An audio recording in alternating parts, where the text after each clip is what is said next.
What's going on, boys and girls? It is the 31st of December 2019, and I guess you know what that means. That means we're going to get ready for New Year's Day tomorrow, so we're making some chitlins and hog maws. Now, that is not one of the healthiest meals in the world, but it's about New Year's is about the only time that I even have chitlins, unless I go home or something like that to my mom's house in North Carolina. Then I'll have some chitlins. But pretty much New Year's Day is a treat for me, and I splurge and make some chitlins. Of course, now chitlins can be a turnoff to some people because they're pig intestines, and people think about poop going through pig intestines. But it's like I say all the time. You boil these things for 5 to 6 hours. Ain't nothing living in that boiled intestinal tract. It is pretty much sterilized when you finish with it. But now we still go through the chitlins and we clean it out. Even though you'll get some that say that they're pre-cleaned, I always go through them and make sure that there's nothing left inside of them. So I've made a video like this before. This is just a rehash. All right, this is what we're going to start with. These are just IBP premium pork chitterlings. They know everybody don't say chitterlings. We say chitlins. And this over here, this is hog maws. And then I've got some more over here. Why you got so many if it's just the two of you? Well, these things are going to boil down to a very small amount because look at that. That's mostly fat in there. So it's going to really boil down to not a whole lot. So, again, these are still got a little bit of ice in them, so we're going to soak them for a little while until they get a little tender. We're going to add some salted water in our pot here, and let them sit in there for a few hours until they get. All we're doing is soaking them so that we can wash them. All right, what we're going to do is add a little bit of salt into our container here, and again, that's just going to help the chitlins to kind of swell a little bit. It helps to tenderize them a little bit as well too. All right, so we got our maws. The maws are there on top. The chitlins are down there on the bottom. We're going to add a little bit of warm water to this. And again, we're going to let this sit in here for a few hours until they're completely thawed out. Then we're going to go through each individual piece and start cleaning it.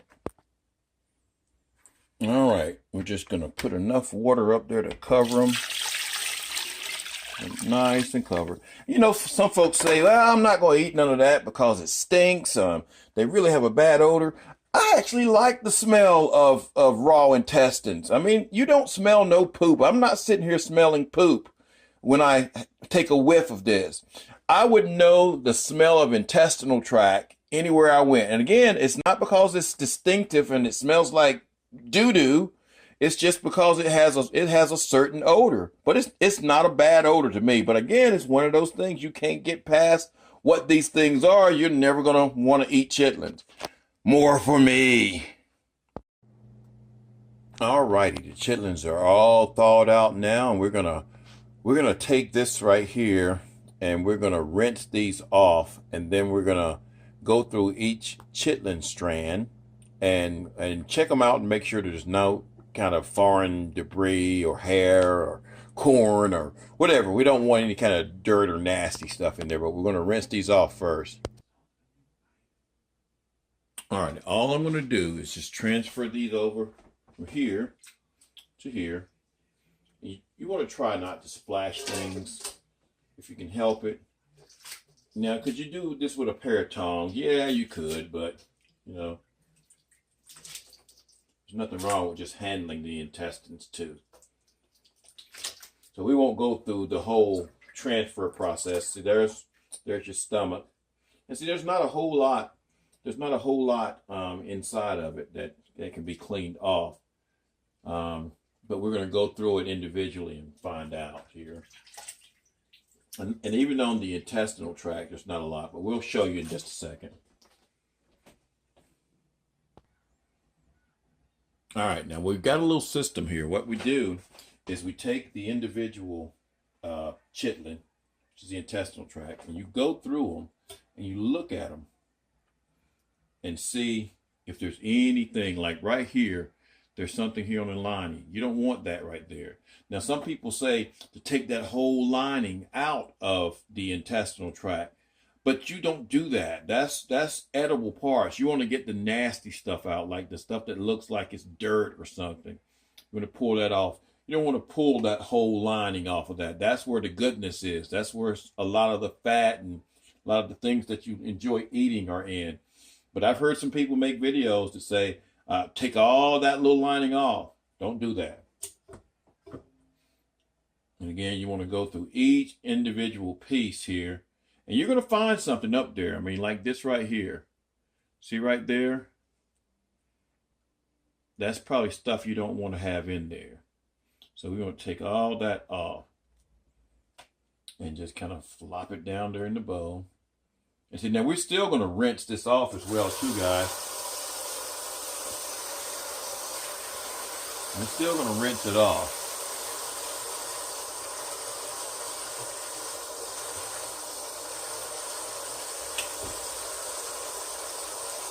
Rinse that part off. So it's a tedious process. I'm not going to go through the whole thing. And then you put your trash over in one bowl. Just don't get your trash confused with your edible.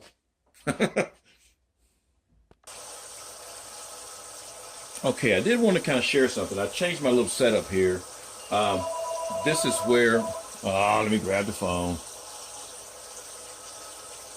Alrighty, that's kind of what happens when you're live filming. Now, you know, these chitlins that you buy sometimes, this is a perfect example of why you wash these things. Look at this right here. Now, this is nasty right here. This is completely nasty. That's why you got to wash these things, guys. You don't just throw these things in the pot. This is why you wash them. Main reason.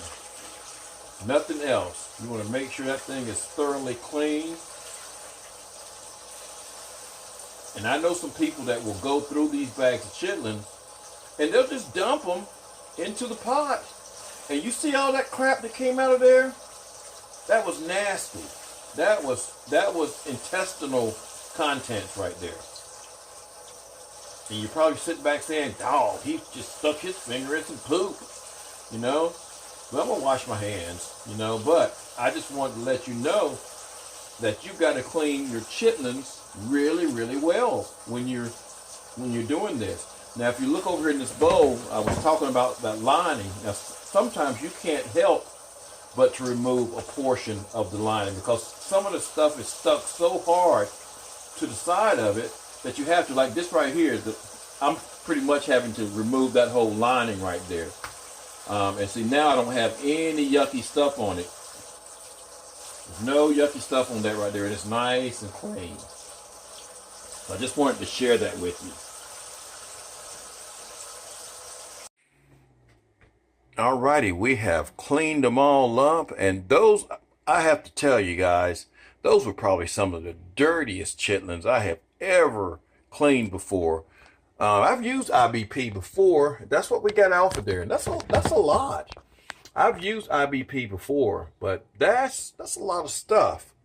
So we've got these things. These things are nice and clean. You don't see any kind of debris on them. So we're going to rinse them again, and then we're going to start putting our ingredients together. All right, we're going to do these chitlins a little bit different this year. I'm going to actually, I saw a recipe online and I was following a bunch of people that did theirs this way. So I'm going to start by sauteing some onions and some garlic. That's about 2 heaping tablespoons of garlic, and that's about 4 tablespoons of jalapeno peppers. We're going to use a little bit of Tony Chachere. I don't know if you guys can get Tony Chachere, but this is pretty good, more spicy Creole seasoning. It's got some cayenne pepper, about a teaspoonful, about a tablespoon of dill weed. We've got a little bit of celery flakes there, and we've got a tablespoon, which is a tablespoon of celery flakes, and a tablespoon or half a tablespoon of mustard. We're going to use a little bit of coconut oil in here to saute our onions, and we're already starting to smoke, so we got to get those onions in there. All right, we're going to add our onions. look, I'm using a wooden spoon, y'all, so you don't hear the clanking. I'm never gonna forget about that wooden spoon. Never. And we're gonna add our garlic and our jalapeno peppers. And we're just gonna let that kind of glisten there. It was nice and clear. We got our heat a little bit too high, I think. It's on medium. We're gonna let that soften up somewhat. All right, now this is a hog maw right here. Now what I've done in the previous years is I've taken the hog maws and I've cooked those first. But what I'm gonna do this year is I'm gonna cut these up. Just take a pair of kitchen shears, and these are really sharp, so. And I'm just gonna cut them up into strips so that they can cook at the same level that the chitlins are cooking in. Sound good to you? Sounds good to me. So I'll come back once these are cut up. Alrighty, and that's what we got once we chop up those hog maws. Let's go over here to our sautéed vegetables here. We're gonna add a little bit of liquid in there. And at this point, guys, you can use just plain old water. I'm going to use a little bit of a vegetable stock here that I had left over from making a casserole last week. So I'm going to use a little bit of that. And now we can start to add our spices. And we can just add those in mass. That means put them all in together. And a lot of this is going to be done, you know, you're going to taste as you go. I can already smell the spices, and it smells so doggone good. And we're going to add our chitlins to it. Okay, we're going to put our hog maws in there first. We're going to attempt to put them in there. And we're going to put our chitlins. Now here we will take the little tongs and do them this way. Here are the chitlins. Just going to drop those over in there. Try not to touch anything if you can help it. It's a lot of them. Now it looks like a lot though, but it's not really. It's not a whole lot. And all this will shrink down because most of this organ is made out of fat for the most part. So it's going to shrink down. So you saw how much we had.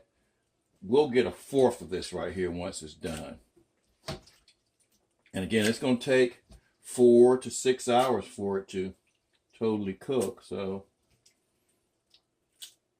there we go.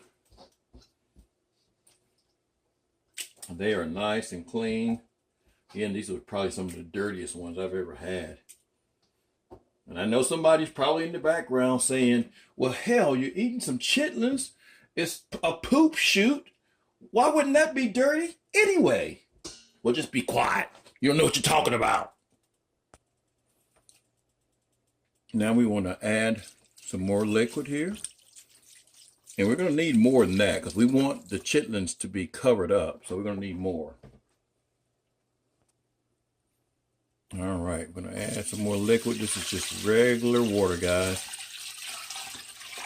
And again, you want it to come just over the chitlins here. So we're going to add a little bit more till it's just over the chitlins.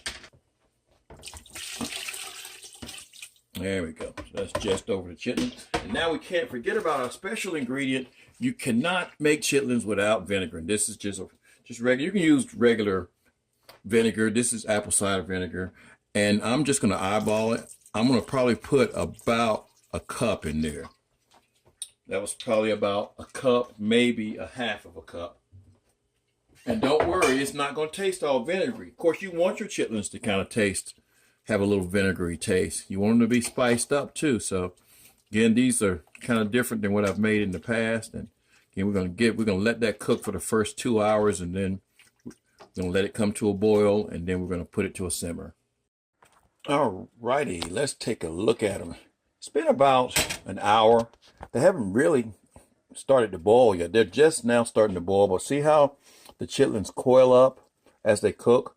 That's why you end up with so little chitlins, but they're starting to coil up. It's just now starting to boil, and we're going to come back in about 2 hours or so and check the tenderness. You know what that means? That means we're going to taste them. All right, it's been about 2 hours. Actually, it's been 2 hours since they started boiling. Probably been 3 hours since I started cooking them. So we're going to check them and see. I know they're not done yet. Some of them are tender though. You want them to be, you want the fork to slide through them real easily. And see, the fork doesn't slide through them real easily, which they're done. And some people will eat theirs like this. And we're going to taste some just because it's because I'm a pig. I want to see what it tastes like.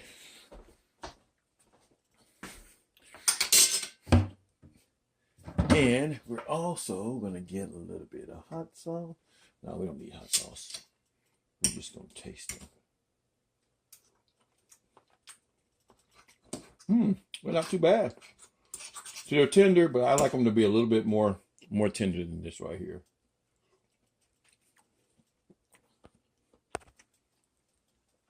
And the maws are definitely not done, so we're going to give it another hour.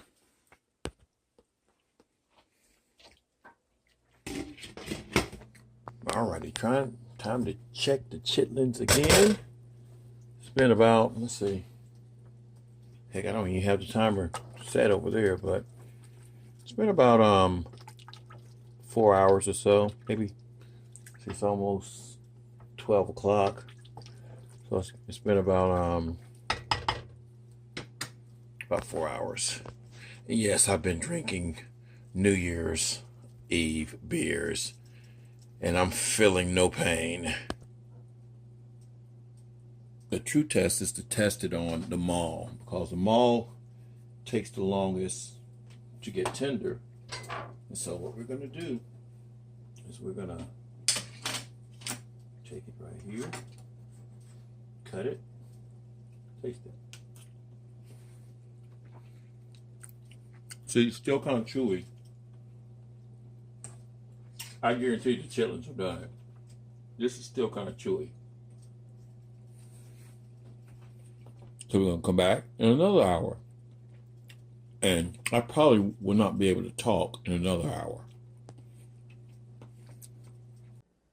Alrighty, it's the next day, guys, and these chitlins cooked for about 6 hours last night, so they're all done. And if you look at them, it's really not that many here. We're going to remove these over to another pot. You can eat them just like this right here, but I like to chop them up. So we're going to move them over to another pot here. And then we're going to, because you really have to season them more once you move them, because for some reason, I mean, you can taste some of the jalapeno in there, but you have to add a little bit more salt, and you try not to over salt this stuff as you're cooking it. All right, this is what you get. And if you remember, guys, we had 15 pounds of chitlins, and they almost filled up half of that pot. And then we had about maybe 2 or 3 pounds of hog maws. So that's what you get. Yeah, I ate a few of them while I was cooking them, but not that much. So what we're going to do is we're just going to chop these up. You want to try to get all the fluid off of it. And I usually use 2 knives, just kind of cutting across each other. Then again, we'll season them, and the chitlins will be done. I've actually got my black-eyed peas ready. I got my kale greens ready. I got my potato salad ready. So we're just going to season this up, and again, they're already good. When you add the seasoning to it, just makes it a whole lot better. Now, one thing that I do, I'll go ahead and add some hot sauce to it. I mean, it's got jalapeno peppers in it, guys, but hot sauce makes it better. Hot sauce has the peppers and it has the vinegar in there. And again, I tasted them just a second ago. They're not really that salty. And you got to use the salt to bring out the flavor. So We'll use a little bit of Tony Satchery. Again, you don't want to use a whole lot, but you do want to get that taste all the way through. All right, and these things are done. All righty, guys. Almost messed up there. Here's the finished product. Thanksgiving Day. Not Thanksgiving, Lord have mercy. No, I'm not drinking. New Year's Day 2020. Chitlins, black eyed peas, potato salad, kale greens, and cornbread. Put it all together, and that's what you get. Hopefully you got something from this video. Maybe it made you laugh. Maybe it gave you a new way to cook chitlins. Anyway, hope you loved it. Happy New Year.